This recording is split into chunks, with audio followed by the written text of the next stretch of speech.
pag-ugnayan sa iba't ibang sektor para magkaroon ng mga programa at proyekto na magbibigay sa kanila ng oportunidad na magkaroon ng hanap buhay, magkaroon ng pagkakataon na umangat sa kanilang katatayuan sa buhay. So yun yung ating pinakapangarap. Inulit natin kaalawanan at kasaganaan para sa ating mga mamamayan. Marami na po kayong natanggap, Mayor, ng mga awards.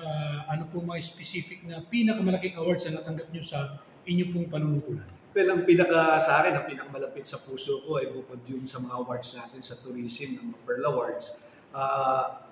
Recently, tumanggap tayo ng award from the Philippine Chamber of Commerce and Industry. Ito yung most business-friendly local government unit sa buong Pilipinas para sa kategorya namin na municipality level 2 at ito yung mga 3rd to 6th class municipalities. Last year kami rin ang tumanggap nito sa PCCI at natutuwa ako sapagkat back-to-back champion ang bayan ng Pakil sa awards na ito. At siyempre, isa pa yung long-term nating program para mabigyan ng maayos na kinabukasan ng ating mga kabataan, yung ating literacy program. At last time ay tumanggap kami na award from the Department of Education tungkol sa ating literacy program. So, 5th place ang bayan ng Pakil sa buong Pilipinas in terms of yung literacy program natin. Kasi alam natin, while immediately nag-i-invite tayo ng mga investors para magkaroon ng hanap buhay ang ating mga kababayan, yung long-term investment natin dito sa edukasyon ng ating mga kabataan, hindi natin dapat pabayaan. Kaya naman, kasabay ng pag-invite natin ng mga investors dito para sa mga economic opportunities sa ating mga mamamayan, ay yung mga kabataan natin na bibigyan natin ng mga programa para masigurado na magkakaroon sila ng maayos na education. Kaya marami tayo talagang literacy programs dito. At related to this, isa sa 25 na entities o kasama na rito mga LGUs at mga organizations ang binigyan ng National Book Development Board ng pagkakataon na magtayo ng book nook program nila rito sa bayan ng Pakil. So, ito yung dinidevelop natin yung love for reading ng ating mga kabataan at excited tayo sapagkat sa lalawigan ng Laguna, 3 lang ang nabigyan nito ng pagkakataon ang Los Baños at if my memory serves me right, ang bayan ng Rizal at ngayon ang bayan ng Pakil. So sa buong 4th District, Pakil lamang ang mayroong programa nito ng National Book Development Board. So ito yung ilan sa ating mga awards na tinanggap natin at talagang malapit sa aking puso sapagkat nagpapakita to na yung mga programa natin, yung ating mga proyekto ay talagang nare-recognize sa ng iba't ibang institution ng ating pamahalaan. When it comes dun sa nabanggit mo, Mayor ng education, marami ngayong mga kabataan na hindi pa masyadong mabilis magbasa. So yung sinasabi niyong literacy, and what specific na programs na marating yung mga nasa liblib na lugar? Actually, dito sa book nook program natin, hindi lang ito mabilis magbasa. No? Dapat talaga yung pagbasa nila, naiintindihan ng ating mga estudyante o ating mga kabataan yung kanilang binabasa. So, yun ang mas importante para sa atin. Magkakaroon kami next year ng mobile library at hindi lang sa bayan ng Pakil natin dadalhin yung ating campaign for love of reading, love for reading natin, kundi yung mga iba't ibang bayan dito sa ating lalawigan. So yung mga liblib na book, mas ipaprioritize natin, dadali natin yung mobile library natin, mamibigay tayo mga reading materials, at meron tayong mga program para nang sa ganun ay yung mga kabataan doon ay kumbaga mahilig sa pagbabasa. At alam nyo, pag ito established na to, based on empirical studies, pag yung mga kabataan natin ay nagmahal o nagustuhan nila, nagkaroon sila ng ugaling laging nagbabasa, mas nagiging matagumpay sila sa kanilang pag-aaral and eventually sa career na pipiliin nila sa kanilang pagtanda. Mayor, siyempre may mga pangarap sila, pero isa sa mga pangarap na gusto marating mo sa mga kabataan, ano yung mga kursong dapat napupunin nila para dumami dito sa inyong bayan? Well, sa ngayon, nung ako'y maging mayor kasi ang talagang industrial lang dito, handicraft making, tourism, anchored on religious tourism, basically, tapos agriculture and fisheries. Pero ngayon marami ng industries na pumasok ito. We are already into bulk water supply. Nandito na rin kami sa renewable energy. So ngayon dinidevelop natin yung love for science and mathematics ng ating mga kabataan. At dito tayo tumututok ng kumbaga ng mga programa at proyekto para mag-engage sila sa engineering courses, sa mga hard sciences courses, nang sa ganun kumbaga yung pagkakataon natin na magkaroon ng maraming innovation ay magawa natin dito sa bayan ng Pakil. So yung mga traditional na kurso na karaniwan, lalo na sa mga bayan kagaya ng Pakil, ay kinukuha ng mga kabataan. Ngayon, kinakailangan ay i-open natin sa kanila mas marami pang kurso na pwede nilang kuhanin na mas makakatulong sa kanila. So yung mga engineering courses, yan nga yung mga may kinalaman sa IT, AI, may kinalaman sa health sector. So yun yung dapat nating tutukan. At yun ang kumbaga mga courses na ini-encourage natin ng ating mga kabataan na kunin. So the LGU is willing to pay to support for the scholarship program. Meron kayo nito? Yes, we have local financial assistance program for education ng ating mga kabataan. So yung mga hindi nagiging scholar ng gobernador, ng House of Representatives, ng CHED, kung hindi sila makakuha rito at kailangan talaga nila ng support from the government, pwede sila pumasok sa amin. At recently, we increased yung aming budget for our local education assistance program na dati ay medyo malito compared sa tinatanggap sa ibang ahensya ng government. But nonetheless, nakakatulong pa rin ito sa kanila. Anyway, yung tuition fees naman ng ating mga state colleges and universities ay libre naman. So, tulong pa rin natin. Kaya nga tinawag natin ito na Local Education Assistance Program. So, dati ay 50 lang na estudyante, college students ang pwedeng maka-avail nitong programang ito. Ngayon ay in-increase na natin we increase it to 100 already. So, and given ang population lang naman namin na napakaliit dito sa bayan ng Pakil, I think naging mas malawak at mas marami yung aabot nitong ating programa.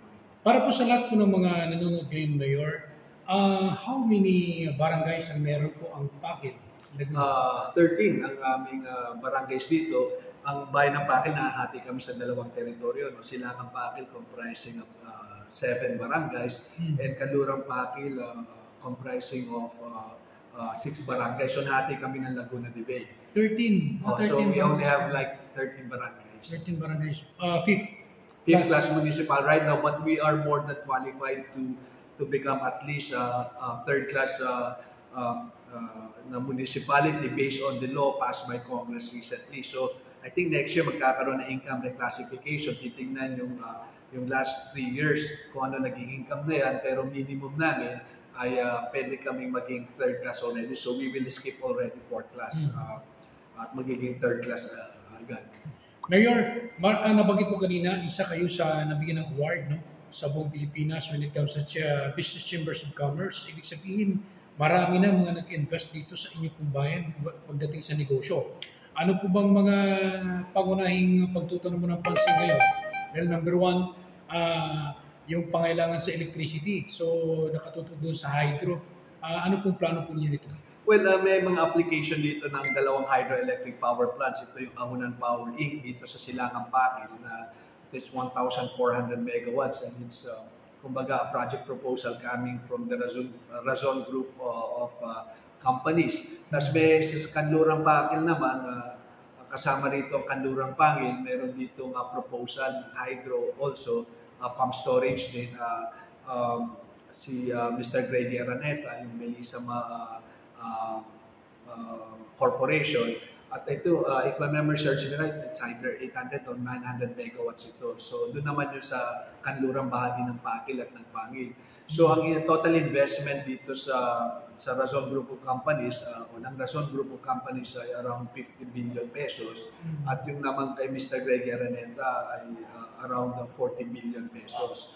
So, at meron dito na in-approve din kami na na reclassification ng lupa na 62 hectares dito sa Kanlurang Pakil din sapagkat yung Vena Energy, yung meron mga windmill sa Pilinda Rizal, nag-expand na sa bayan ng Pakil dito sa Kanlurang Pakil and they intend to build around 9 wind turbines at ilang billion din ang investment nila. So, hinihintay ko na lang application nila for a mayor's or a business permit. And hopefully, masubmit nila sa akin yung mga requirements within the year. Kung hindi this year, ay early next year. So yun yung three big ticket renewable energy projects in the municipality of Pakil. Although yung kay Mr. Greggy Reneta at kay Mr. Razon, wala pa silang business or mayor's permit application. So nililinaw lang natin. Although parehas silang meron ng ECC na nanggaling sa Department of Environment and Natural Resources. Pero ang isang in-approve ko na around 8 billion pesos na investment, nagka-approve ko lang and they paid already their mayor's permit, business permit, ay itong Manila Water Corporation sa bulk water supply. So they're building already the phase 2 of their water treatment facility in Barangay Camulusan. So ang investment nito ay around 8 billion pesos, inuulit ko na, at nakabuo nila investment na sa Pakil as of this year ay around 10 billion pesos. So ganun kalaki. Ang intention naman nito by 2025 ay makapag-supply ng 250 million liters of water every day to Metro Manila, particularly to Taguig, to Pasig, at ilang pang areas in the National Capital Region. And it will benefit around 2 million customers ng Manila Water in the National Capital Region. Right now, tapos na nila yung 15 MLD nila na wellfield project. Matatapos na yung kanilang 50 MLD na water treatment facility. So baka next year ay magsimula na kami mag-supply din ng tubig dito sa probinsya ng Rizal. And by 2025 ay sana 2025 or 2026 makapag-supply na kami sa National Capital Region. So, can you imagine yung income na dadalingan sa bayan ng Pakil? So, ibig sabihin, Mayor, pagka ito ay malaki ng income ng Pakil Laguna, aabot na ito sa first-class municipality Yes. soon. Actually, kung ang magiging reclassification ay sa 2025, we are confident na kung yung income namin for 2024 ay mako-consider sa computation ng last 3 years, we are very much qualified to become a first-class municipality. So, and this is quite, kumbaga, ay astonishing considering na we started, I started as mayor, na ang budget lang namin ay napakaliit, around 67 billion pesos lang. 64 million na general fund, tapos meron kami sa local economic enterprises, so around 67 million in total. But next year, ang budget namin is 180 million, pero underestimated dyan without considering pa yung ibang sources of income. At this year, I think ang magiging total income na namin, magre-range kami ng 144 to 154 million pesos. Na nakakatuwa sapagkat 223,000 lang ang population ng Pakil. So per capita LGU-wise, kami na ang isa sa may pinakamataas na income per capita LGU. Na per capita LGU income dito sa buong lalawigan ng Laguna. Kasi nga, ang laki na income pero population natin ay napakaliit. Maaari po ba magbago ang takbo ng kabuhayan ng mga nakatira dito ng mga residente? Just in case kung dadating kayo sa punto ng maging first-class municipality kayo? Well, sa ngayon bala, laki na ng pagbabago yung Kanlurang Pakil. For instance, yung Manila Water Project nila, talagang daming empleyado. So, ang nangyari dyan, halos wala ng tambay. Those who wish to work, ay talaga may mahahanap silang trabaho. At yung mga programs natin naman, so hindi makapagtrabaho doon because they don't have the skills.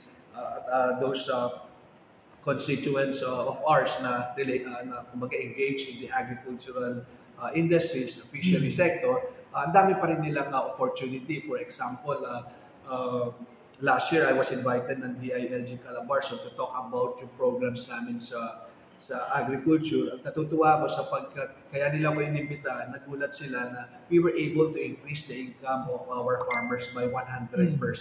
In so short a time. Kasi ang problema nila, di ba, hindi sila makapagtanim ng twice or thrice a year kasi walang irrigation. Sabi ko, yung mga bayan na nakaikot sa Laguna de Bay, dapat walang problema sa irrigation because of too much water in Laguna Lake. Ang problema na lang natin is how to bring this water from Laguna de Bay sa ating mga farmlands. And using solar power, nagawa natin yun. So ngayon, hindi na once a year sila nagtatanim, kundi twice. At kung gugustuhin pa nila, pwedeng thrice. By so doing, in so short a time, after the implementation of our solar-powered irrigation system project, ay na-increase yung kanila income by at least 100%. Pag sinabi mong Pakil Laguna, Mayor, anong mga produktong ipinagmamalaki na inyo pong bayan? Well, ang bayan ng Pakil kasi kilala kami basically sa Our Lady of Turumba sa aming church. So yun yung kumbaga talagang pinagmamalaki ng bayan ng Pakil. At yan ang dahilan kung bakit one of the most visited LGU ang bayan ng Pakil sa buong lalawigan ng Laguna, especially during yung Turumba season. So, yung mga season ng mga lupi, tinatawag dito sa aming bayan. So, doon kami kilala. But right now, natadiversify na kasi industry sa bayan ng Pakil. Right now, we are being recognized in the field of in the fields of renewable energy and bulk water supply. So, we are very happy about that kasi yung economic opportunities ng mga para sa aking mga mamayan ay lumalaki. At nagkakaroon to ng multiplier effect. So even the micro, small, medium enterprises na po-flourish dito sa bayan ng Pakil because of these big ticket investments. When it comes sa Department of Department of Agriculture, kumusta po ang support sa inyo pong bayan ngayon? Well, ayos ang support sa amin ng Department of Agriculture because nakikita nila yung aming yung tagumpay ng aming mga programa rito. Right now, na-diversify na rin yung aming agricultural products. Ngayon, meron na kaming yung lakatan na mga saging. So, funded to ng Department of Agriculture. Ngayon, bibisitahin ko na yung mga plantation natin ng bananas. Saan bahagi ito ngayon? Sa Kanlurang Pakil, sa kabila ng Laguna de Bay. At pangalawa ay meron na rin kami Adlay Rice and I'm so happy sapagkat this coming November 16, bibisitahin kami ng mga taga Santa Ana, Pampanga. If my memory serves me right, doon sa lugar na yon para tignan yung aming programa sa Adlay Rice. So yung Adlay Rice kasi, ito yung alternative sa regular rice, yung mga white rice na kinakain natin. At sapagkat may program tayo dito na nagkakaproblema tayo sa supply ng bigas, so why not i-diversify natin yung ating mga uri ng pagkain. At isa sa mga naisip ko ay yung Adlay Rice. So pinondohan niya ng DOST. Ngayon, nagsisimula na kami rito. Natutuwa ko na mga taga-ibang LGU, pinupuntahan na kami rito to see our program sa Adlay Rice. So, ito yung sinasabi ko, no?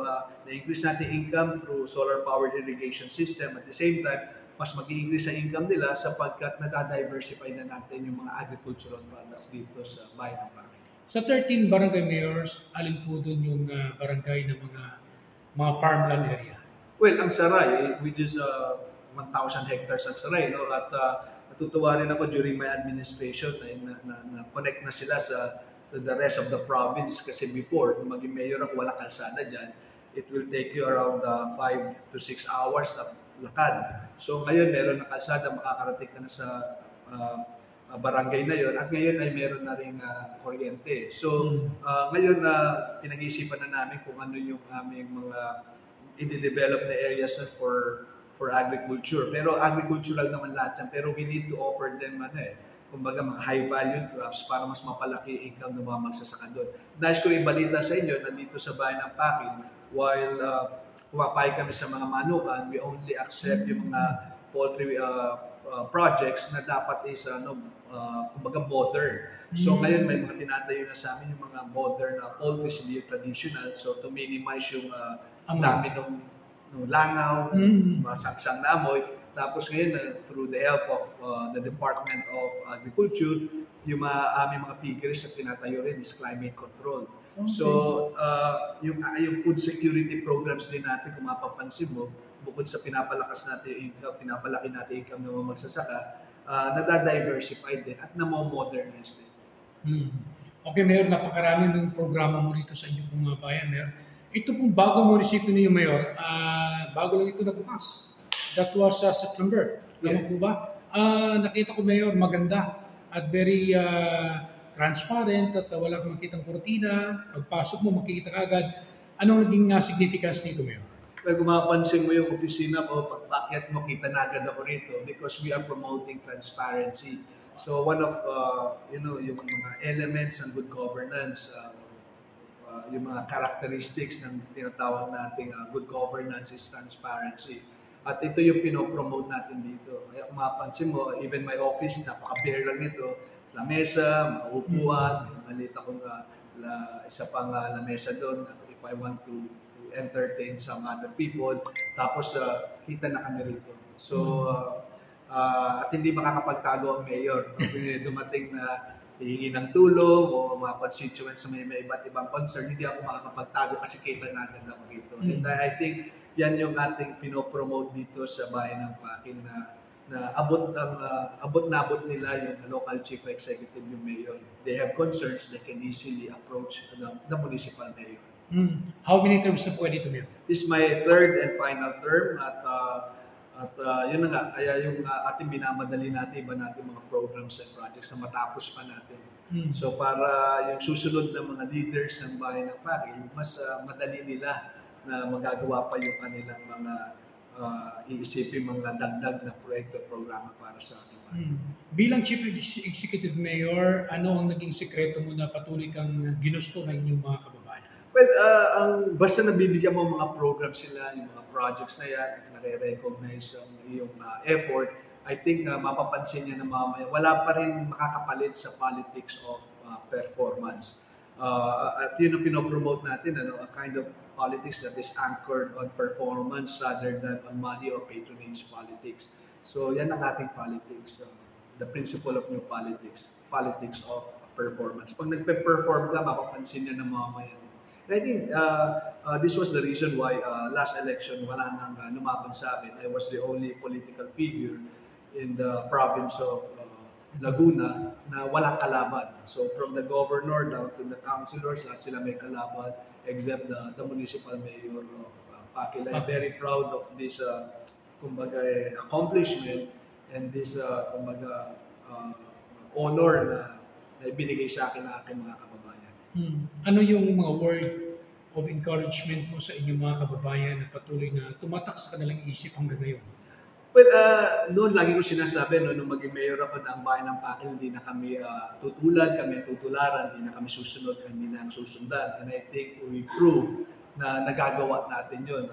Lagi na papag-usapan ng bayan ng Pakin at ngayon, overtake na natin yung ibang mga local government units in terms of income, in terms of development, in terms of yung kaalwanan na naibibigay sa kanyang mga mamamayan. And I think dapat natin pagpatuloy ito. Hindi na pwede yung konsepto na pwede na yan, yung mentality na pwede na yan.